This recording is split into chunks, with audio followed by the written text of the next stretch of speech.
are now in the zone with V and Z. Shout out to y'all for tuning in this week, this holiday week. I'm gonna start off this episode by saying Happy Thanksgiving to all of our listeners. You rocking with Vel this week. Z is out busy doing family things and taking care of business, so I'm gonna hold it down for y'all this week. But yeah, we back. We back. We choosing love. We choosing to be thankful this week, not only for Bill's victory, but just for life. So I definitely want to start off by saying just a couple things I'm thankful for. Like I said, it'd be me, Vel, holding it down by my lonesome today, but I'm going to take a toast for man Z. I know he watching, listening, all of the above, and just want to start off by saying what I'm thankful for. That's something I started off with at work the last couple of days when I was running our morning huddle, is just going around the room asking people what they were thankful for. For me, thankful for my mother, my father, my sisters, my wife, my son, my extended family. So my in-laws, mother-in-law, father-in-law, sister-in-law. My support system includes every single one of them, but honestly, thankful most for God.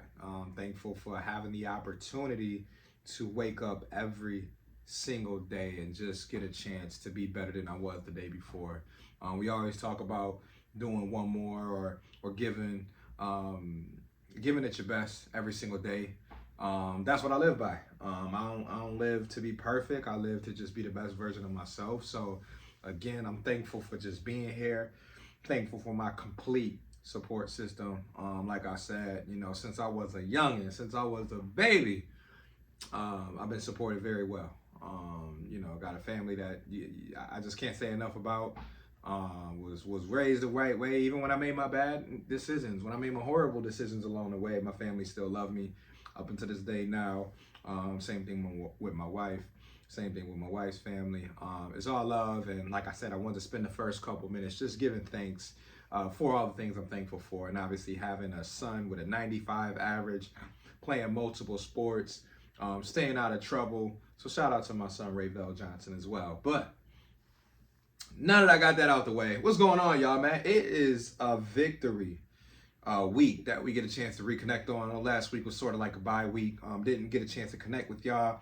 And it was after a tough loss. I ain't gonna lie. I mean, after that Denver loss, a lot of Bills fans felt it. It was Monday Night Football, quick turnaround, because obviously we had a game 6 days after that. So there's a lot going on that week, and me and Z made the executive decision, like, you know what? We're going to get back to them right around the holiday season, so hopefully it'll be after a bounce-back game, and the Bills did just that. Obviously, this is a Bills podcast for those who may be listening for the first time, and we welcome you. We welcome all fans of all teams, whether it's, the Jets, the Giants, the Patriots, not really, but whoever you are, we welcome you. This is a Buffalo Bills podcast, but also, sort of like a sports podcast. And as you see, I started off with talking about life. We like to bring it full circle sometimes. So we appreciate those listening to Inside the Zone with V and Z. And like I said, you're rocking with Vel this week in the basement if you're watching. But anyways, so fast forward. Last week we didn't catch up on the Denver game. It was disappointing. Bills fired their offensive coordinator, Ken Dorsey. That was something that was brought up a few times. I know we had some episodes in the last couple of months where we talked about where are we pointing the finger at when it comes to this Bills offense, and we talked about the inconsistencies in the balance of the offense. If you want to talk about not running enough, or if you want to talk about them not being efficient when they do pass, right? Turning the ball over, being sloppy. I mean, we're talking about fumbles, interceptions. It's been a lot of things. And then we go back to the play calling as well. There's been times when the play calling was semi to very questionable. And, that led to the firing of Ken Dorsey. And then you insert Joe Brady, who was the quarterback's coach for the Bills, a guy who has been around the league a little bit. I know with Carolina was his last NFL team he was with. Was in college with LSU, with Jay Jetta, Justin Jefferson, Jamar Chase, and Joe Burrow. 3 J's right there. So Joe Brady, another J, has coached some talent. And that's why I kind of felt okay with him taking over. You know how you get some quarterbacks coaches who might have to take that that interim OC role, and you like, well, I don't really know if this motherfucker can deal with the talent that he dealing with, deal with the quarterback of Josh Allen's caliber. Um, but he's coached Joe Burrow before, and many consider Joe Burrow a top 2, top 3, top 4 quarterback. So that gave me enough confidence. And anyway, that was just a quick recap of what happened 7 days prior. And then going into the Jets game, a lot of people thought, I was one of the people that thought, it was going to be a physical game. I thought low scoring, probably 17 to 20, 16 to 20, 13 to 20, somewhere around there, 19, 12, something weird. I knew it was going to be a dogfight, though. You give credit to the Jets because they came in with an elite defense, a very, very good secondary. Almost said elite, but I'm not going to give them elite. But a very good secondary. I mean, their cornerback tandem of DJ Reed and Sauce Gardner probably, what are they, top 3 cornerback duo in the league, top 5 for sure. So the challenge was there. And it was on Josh Allen, and it was on the receivers to try to find different ways to connect and not turn the ball over. I know Josh ended up having 1 interception in the game, but yeah, it was a lot to prepare for mentally going into that game. Obviously, for those who don't know, y'all know I'm at every home game, so I was there in attendance. 4:25 start, so that means me and the gang, we pulled up 11-ish, got in a lot 12 o'clock, and we was ready to rock and roll. And I will say the atmosphere was pretty smooth before kickoff. I'm always gonna give y'all views from the lot, as I like to call it, or views from the game. But the energy was there. I think it was like a nervous energy, but it was like a cautiously optimistic energy going into that game. Being in that stadium, being there pregame, the looks on the faces of the other fans, even our own tailgate and everything. We just tried to hope for the best, right? You know what I mean? You're going to get those negative Betty Bills fans who just going to be like, oh, well, we lose the game, y'all know it's over. Yeah, we know that. But let's talk about if we win the game. Let's talk about if the new OC can find a spark to give us. And the big J word, again, they were using a lot this past week was juice. Find some juice to pass down to allow us to play at a high level. And that's exactly what the Bills did. I think that obviously it started on special teams with the forced fumble by Reggie Gilliam, who, shout out to him, won AFC Special Teams Player of the Week. Reggie Gilliam, that goes by the nickname of Sledge, aka the Sledgehammer. He brought the boom on the first play of kickoff. I kind of remember that. I can't recall it all. Yeah, he came out there, laid a smack down on the first play of the game. Bills get the ball. Now, honestly, you want to start off with 7, right? Bills started off with 3, followed up by getting another 3 and another 3. There are some things in there I think most Bills fans would agree on that we would like to see in those situations. The 4th and 3s, the 4th and 5s, 4th and 2s. You want to see a head coach say, you know what, F it, I got Josh Allen, we going for it. Because I do feel like we have to remember who we have. And I think that was some of the convo going into the game, is like, let us not forget that we allegedly, and I still do think most believe, we have one of the top 3 to 4 quarterbacks in the NFL, which just a couple years ago he was considered top 2.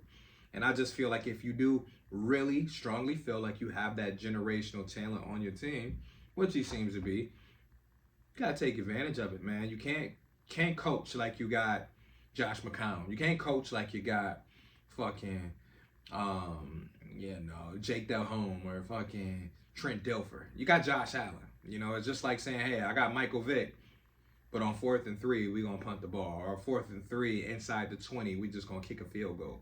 No, if you got that once in a lifetime, that generational quarterback, the one critique I will have in that first quarter, / first half, is that gotta be more aggressive in those moments. And I don't care what kind of play it is. It can be a fake, for all I know, in a rollout. It can be a quick short slant to Diggs. It can be a quarterback draw. It can be a swing pass to toss, swing toss to one of the running backs. But they got to remember who they have. And I think that this week showed.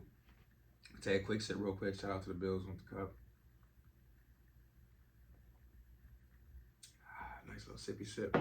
But this week showed that this offensive coordinator, and I think the players, reminded people that, okay, we can tailor our offense to getting it into the hands of our playmakers, right? Whether it's James Cook, Murray, Dalton Kincaid, Khalil Shakir got some action, of course. But the big one was Josh, and the biggest thing I wanted to see was him get that swagger back a little bit. Like I'm all for balance. I'm all for trying to play smart football. But when your quarterback is Josh Allen, who's on the cover of Madden 24, by the way, you got to find a way to get that man back in his zone. And it was on him too. Like I'm not gonna sit here and say that this was all about coaching. This was all about the offensive coordinator. This was a lot about Josh Allen too. I've said it since week one. This season on offense I'm gonna focus on two things, and that's Josh Allen and the coaches, whether it be the offensive coordinator or the head coach. We all know McDermott has done a tremendous job on the defensive side of the ball, which we'll get into, but like I need more from Josh and the offensive coordinator. So guess what they gave me? They gave me no reason to really pout. Like I said, the latter part of the second quarter, third quarter, fourth quarter was real mellow, but like they did what they had to do to separate. And that's the Bills that we know, right? We talked about the Tampa Bay game. It was a couple other games mixed in there that they had in October where it was like the Bills weren't breaking away like we know them to break away. Miami Dolphins game, week 4, I think it was. That was the last time we've seen the Bills get a lead and run away. Because, that was something that we got used to. Last 3 or 4 seasons when the Bills were able to get a 7 to 10 point lead on you, they was going to blow your ass out. Point blank period. Excuse the French. They was going to blow you out and rip you a new one. I mean, look at the point differential right now. Even with me saying that they haven't really done it this year, I think I heard on the radio, their point differential right now is like at a plus 104, plus 106. So it's like, I can't complain too much because the Bills offensively were able to put their foot down. They were able to run the ball effectively. They were able to get Josh to obviously sling it around a few times. Diggs didn't have the game I'm sure he would want to have, but the thing I love about Diggs is that at the end of the day, Diggs is about winning. We can talk about how selfish he is when he yelling I'm him and he want the ball.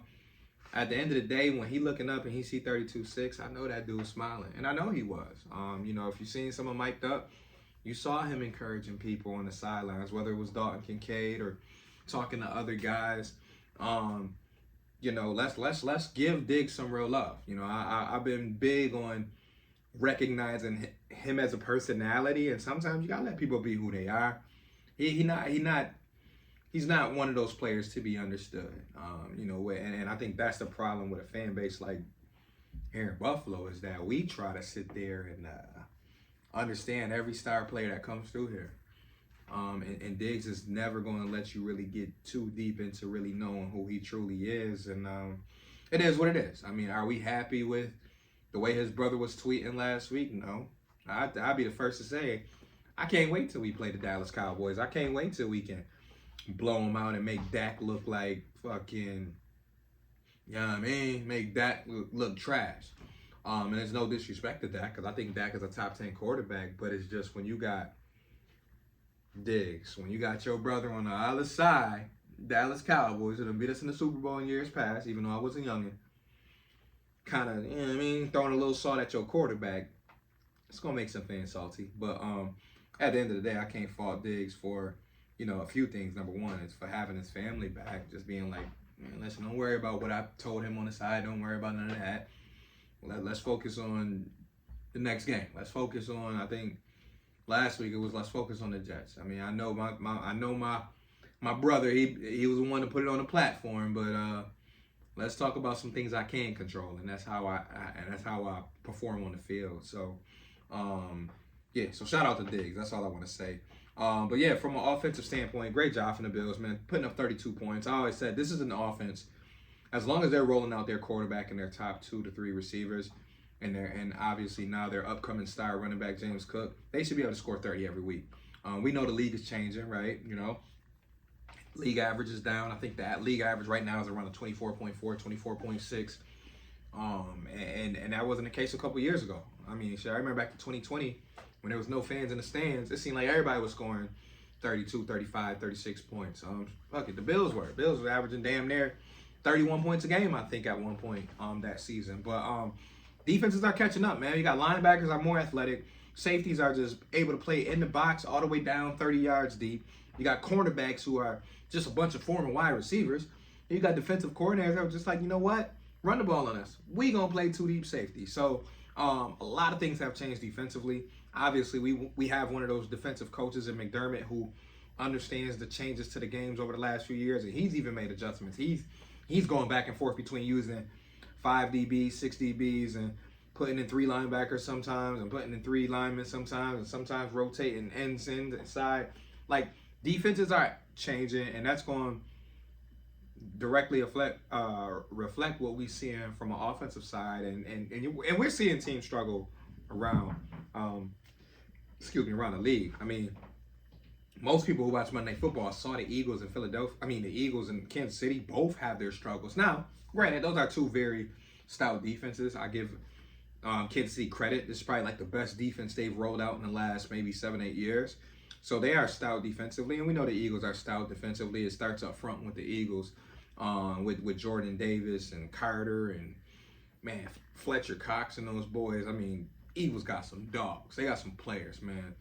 And I mean dogs really, because a lot of Georgia Bulldogs is on that team. But no, real talk, and that's something we'll get into in a few seconds here about that matchup, is like you got to compete very hard up front when you play the Eagles. But I say that to say the Bills aren't the only offense struggling at times this year.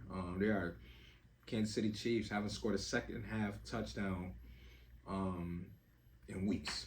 You know what I mean? I don't even know if they've scored a field goal in weeks. So, like, it is tough to score now in this league. There's no more you can dink and dunk your way down like the old Tom Brady days. And I know Tom Brady been talking trash about, the league not the same no more, Back when I was playing, the product looked like this. Tom Brady,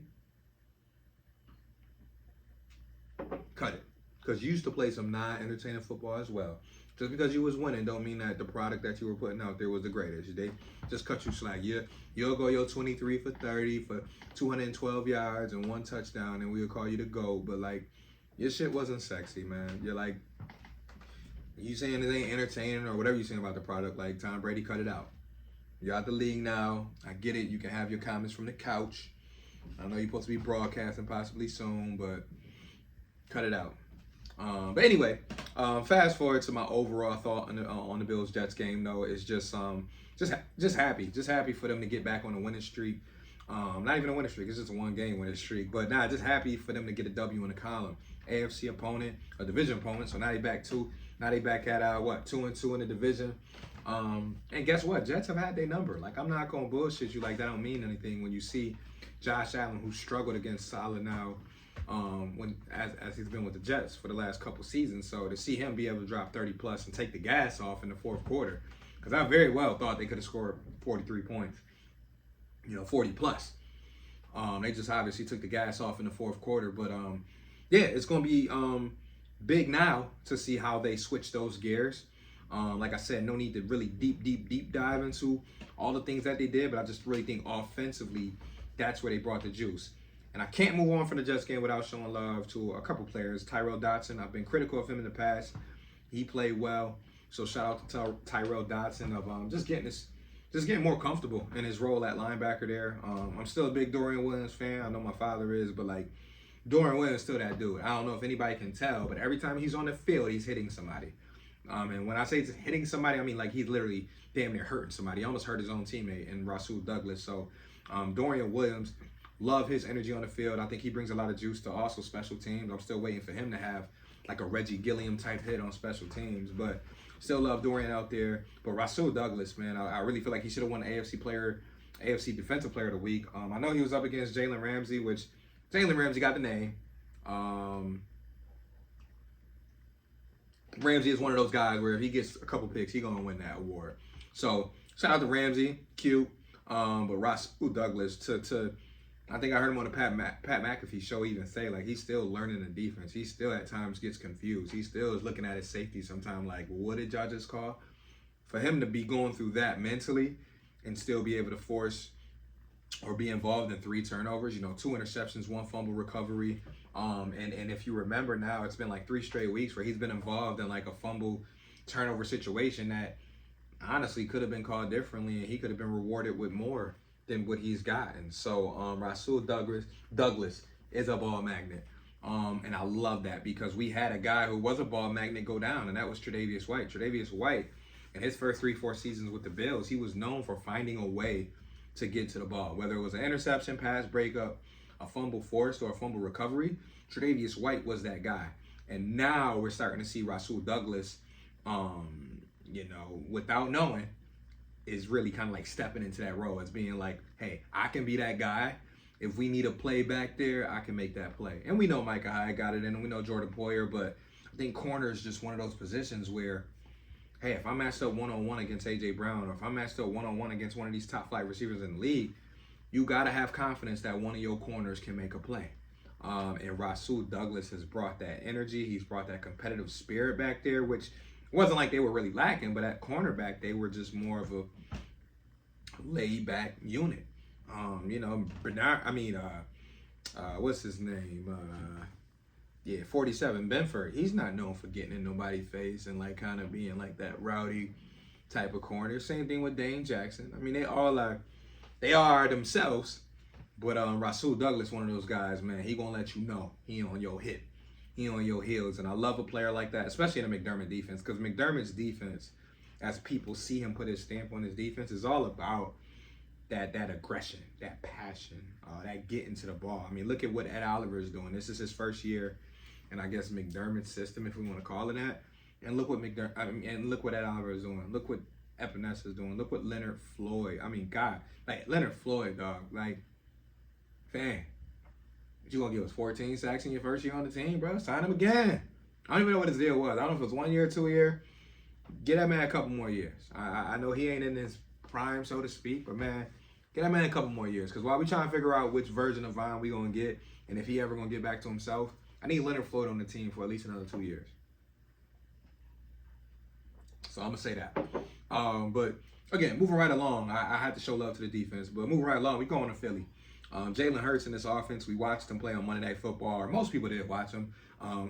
Real Bills fans did some scouting on Monday night. So I looked at that game from a standpoint of where can we attack them, and I'll start with them on offense. I think the biggest thing that you got to look at from a defensive standpoint, if you're the Bills, is tackling. You got to be able to tackle on the open field against this team because they're going to run all types of stuff at you.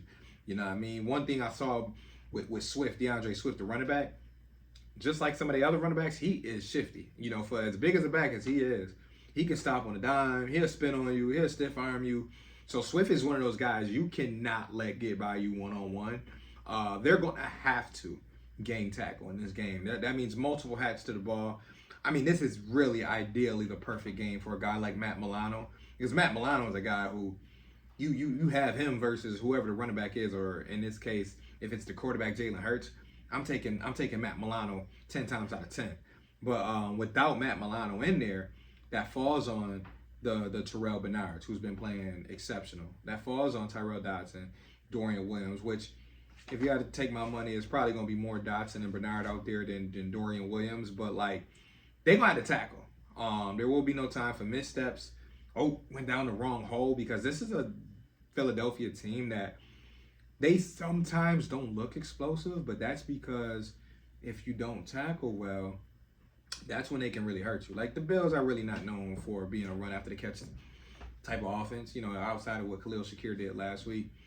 Bills are, they'll get it down the sidelines, or they'll hit some penalties here and there, and, Kincaid will fall forward for maybe 6-7 yards. But Philadelphia's offense is really centered on, a little bit of misdirection here, a Jalen Hurts run there, a sideline deep route to A.J. Brown there. They really want to be physical, but they also want to use their speed. So I think that's what makes them sort of difficult for some defense to match up with, is because they have a good combination of power and speed. They got the power on the outside with A.J. Brown, but he also brings speed to the table. We got Devontae Smith on the other side. We know he brings that quickness. We got all three running backs back there. They shifty, and DeAndre Swift can also mix in some power. And then, of course, second and third and short, tush push season. They can do their favorite play and get that yard, get that 2 yards. So I was talking to somebody at work, and I said, main thing is keep them out of short situations.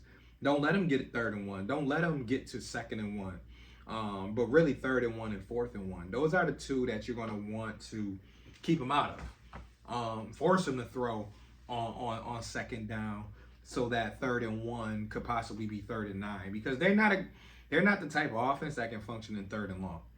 I'll tell you that right now. Like watching them a few times this season, they are best in short yardage situations. So I really think the Bills got to focus on that. And like I said, tackling well. We got so many injuries in the secondary, so it may mean Saran Neal stepping up. It may mean you need to see Damar Hamlin suit up and be prepared if he has to be out there. We know how violent of a hitter he is. But I'm really looking at guys like Saran Neal. Taylor Rapp may have to get some more time back there if Micah Hyde can't make it. I mean, Taron Johnson would be a big blow. But I will say it's not like Philly has like a dangerous slot guy. Like if we're playing a team, like Cincinnati, right, with Tyler Boyd, I'll probably be like, damn, they ain't got no chance because we're going against one of the top slot guys in the league. That's not the case this week. More so this week, you need your boundary guys. You need your Rasul Douglas. You need your Dane Jackson if he can go out there. If not, Christian Benford. We need you to step up. But that safety help is going to be necessary. So we hope and Taylor Rapp can go. I think Jordan Poyer should be good.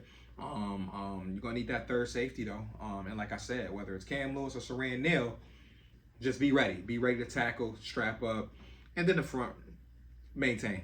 Like, this is not even a game where you got to talk about, like, getting to the quarterback. It's more like maintain your edge. So the Shaq Lawsons of the world, the Greg Rousseaus of the world, getting your hands up, not letting him peek outside. Even though Hurt is not looking as explosive, you want to maintain that edge. So it's going to be fun. This is an even matchup for me because I look at the Bills talent-wise. They match up pretty well with the Eagles, even with the injuries. Which sounds nutty to say because we only 6-5 and they 9-1. But talent-wise, quarterback to quarterback, wide receiver to wide receiver, running back to running back, O-line to O-line, D-line to D-line. These are some units that's going at it. It is going to be who's going to take advantage of what. You know what I mean? Who's going to force that key turnover? Who's going to make that special teams play? And that's why I hope a guy like Tyler Bass comes to play because we're going to need his leg. Shoot, we done kicking field goals now for a minute. We need him to be sharp too because it may come down to a field goal in the fourth quarter or at the end of the first half to go into halftime with the lead. This is not going to be a blowout. I'll tell you my prediction in a few minutes here because we ain't going to do no 2-hour, 3-hour long podcast when it's just me here. Because I know, y'all know I can talk for days, but I ain't going to hold y'all that long. But now I'll give y'all my prediction for a little bit, but this might be a game where it come down to a field goal or it come down to a fourth quarter turnover. So, again, the matchup, it really come down to the trenches. It really comes down to tackling. Josh Allen, we need him to play one of his vintage away games. Not do too much, but do enough to put the team, a little bit on your back to get us to the next level. Because right now, if you can go into the bye week 7-5, that is a victory for Buffalo. Because let me tell you something. Coming to those last 5 games, they're going to need to win 80% of those. So they're going to need to win 4 out of 5 as we close out. 3 out of 5 at the worst. But, like, the time is now. So this is a big one. Like I said, the bye week is right around the corner. So it's like, what do you do to make sure that you guys put your best effort? And some of the simple things is you take care of the football, right? You continue to use James Cook, Murray. I think this is a good game for Leonard Fournette. I think Fournette has a chance to play because he's a physical style of running back. He's also great blocking. And when you got Jalen Carter at fucking 700 pounds coming at you and big Jordan Davis coming at you at another 900 pounds, you need some running backs who are going to be able to eat some blocks up. So I think Leonard Fournette, Latavius Murray, those guys, they're going to be keys. And it's not to dismiss Ty Johnson. I think Ty Johnson can still be active. But I would like to see Leonard Fournette this week. I think that his experience, his body, his physical makeup is built to play a team like Philly because they are physical. It's like playing the Pittsburgh Steelers.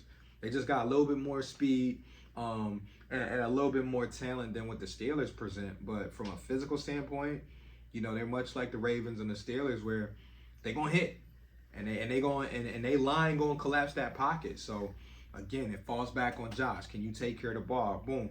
Can you get it to your playmakers? Can you make the right read? Hey, if Diggs is not open, can you get it to Kincaid? If Kincaid not open, can Gabe have a big game? Because that's really what I want to see is I want to see everybody involved. I want to see everybody getting their opportunities. But it's all about taking advantage of those opportunities, right? We talk about all the time as Bills fans. It's like, Josh can throw you the ball, but what you going to do with it? You going to catch it? That's number one. Catch the damn ball. And then now you're going to be able to turn around and make a play. And that's why I think Khalil Shakir right now is getting so many opportunities, because every time it seems he's getting that opportunity to make a play in the open field, he's getting an extra 15, 20, 30 yards. And that's pivotal, because if you're a quarterback like Josh Allen, you're like, shit, I know I can dump it off to you on a 10-yard slant, and it might go midfield. It might go to the house. So that confidence right there, that connection that's building up, I love to see it, because like I said, it's going to be a dogfight this last month and a half until the season ends. It's literally about 6 more weeks left. So it's like, who's ready to step up and make plays? Defensively, we're already seeing guys do it. We're seeing Dodson do it. We're seeing Rasul Douglas do it. We're seeing Leonard Floyd do it. We're seeing Greg Rousseau, Ed Oliver. The list goes on defense. So shout out to McDermott on that. But offensively, what are you going to do to keep the offense rolling in the right direction? All right, you dropped 32 on the Jets. Love it. Salute. How can you build off that? What changes does Joe Brady make in game? Because that's the next step. Always as a coordinator, it's like, great, I got a great plan. Now what do I do if they give me a look that I didn't really prepare for? And how do you adjust? So it's going to be a lot of cat and mouse. Like I said, I expect a close game. I'll throw out my prediction right now. I got us winning, I want to say 27-19. Weird number, yes. But I think their kicker going to be active. My man Jake Elliott, who's on my fantasy squad. Probably the only Eagles player I'll have playing this week, because unfortunately, I got to sit you down, A.J. Brown. I can't do it. I would love to, because we started to get to that stretch where I need every single point from every one of my players. But A.J. Brown, might sit your ass down. But Jake Elliott might get active, but I think the Bills' defense will be up for this one. And you got to remember now, too, I think McDermott is a PA guy. We know he got ties to Philadelphia as well. McDermott going to want to put on for Philly. In Philadelphia, you can better believe, you know what I mean? McDermott might not say it before Sunday, but you can best believe he's going to have a chip on his shoulder going into that stadium, playing a team that has been to the Super Bowl just a year ago. So I think everybody on that team, especially defensively, they're going to try to ride one out for McDermott. And then offensively, like I said, play your game, man. This is an offense with minimal injuries, knock on wood. They're missing maybe 2 vital guys, one being a backup running back and Damian Harris, the other one being Dawson Knox. Like, outside of that, your rookie is balling. Your wide receiver 1 is still on pace to break whatever records he can reach. Your wide receiver 3, Khalil Shakir, has showed that he can make plays. All of your running backs is being productive. The offensive line is playing top 5 football. And your quarterback is starting to get his swagger back. So, like, I'm looking at this game like y'all can damn near score 30, but we know it's going to be a dogfight. So I'll say probably it ends up being Bills scoring in the early 20s, like 21, 23. But I'm going to give them 27. I think the Bills offense is going to continue to show they can play with the best, and they can put up numbers with the best out there. So I'm going to give them 27-19. Bills win by 8. They peel away mid-4th quarter, maybe with a late touchdown. And maybe Jalen Hurts just tried to force it towards the end, and maybe my man Rasul makes another play. But yeah, so that's my prediction on that. Like I said, I've been bad with my Bills predictions this year. I've hit on my other ones though, like all of our locks of the week, and I won't do that this week, but the locks, the upsets, because I can't do that without Z. They've been pretty spot on. I remember a couple weeks ago, I was going to repost it, but I came on here and I think I went like 3 for 3. So y'all watch out for next week when we do our locks again and our upsets of the week, because I definitely had that Houston one called against who did Houston play that week? I think it was Cincinnati, and there was another one. And yeah, I'm telling y'all, I be knowing sometimes. I be low off on my Bills, showing my bias, of course. I'm a Bills fan and diehard fan, so a lot of times those numbers sometimes don't really match up. But you know, I'll be letting the heart speak. But yeah, I really think it'll be a close game though. It's gonna be a dogfight, man. I mean, you talk about the trenches. Offensive line is gonna have their hands full. Like, this might be the best defensive line they face. I know the Commanders early on, they gave them a good test playing with all of those big guys up there. The Raiders with Max Crosby, Miami, of course, got guys up there. But this defensive line, man, between the veterans and the young guys, they bring it, and they're going to be home. So, I mean, this is a game where you cannot turn the ball over early. You cannot make mistakes early. You cannot be penalized early, because those Philadelphia fans are going to be rowdy. And I don't believe in not going to like certain stadiums because of whatever, but that's one stadium I refuse to really want to go to because it's like I can't see myself being myself in that stands because I know how I get. I'm a cheer when my team score a touchdown. I'm gonna talk a little, you know what I mean? I'm pretty under control for the most part. I know some may not think that's true, but I'm pretty under control. But things I've heard from Philly, it's like, dog, am I not gonna be able to celebrate a sack? Am I not gonna be able to, you know what I mean? Pump my chest out? So I don't like environments like that. I get it. Every place is different. Shoot, some people even think the Bills fans in our stadium is not the best, but you know, it is what it is. So I'm hoping anybody traveling out there though, travel safely. Don't be afraid. Be yourself. Just don't get too crazy. You know, we want you to come back home to Buffalo. I'll reel it back to what I said in the beginning of this podcast as we wrap it up. It's like really enjoy the holiday. I know for me, I work in retail, so it's a little different because I'm gonna be steady working up until the very moment of kickoff. Most likely, I'll still be in my store, but want you to try to enjoy it though. Be with your family. If you don't have any family, I'm praying for you. My man B. Sneed lost his father recently, so I want to say quick prayers to him and his family. My man Brandon Sneed. And just anybody else who's hurting, who's lost a friend, a mother, a father, whether it was this year, last year, years ago. I know last year I lost my grandmother in February of 2022, and you know that was tough. You know, it was the last grandparent that I had standing. So for all of those hurting during this holiday season, yes, football and food is great, but there's always more to life than that. So be thankful for what you do have. If you're able to give to others, give. If you're not, it's okay to receive sometimes too, and it's okay to tell people and let people know that you need help.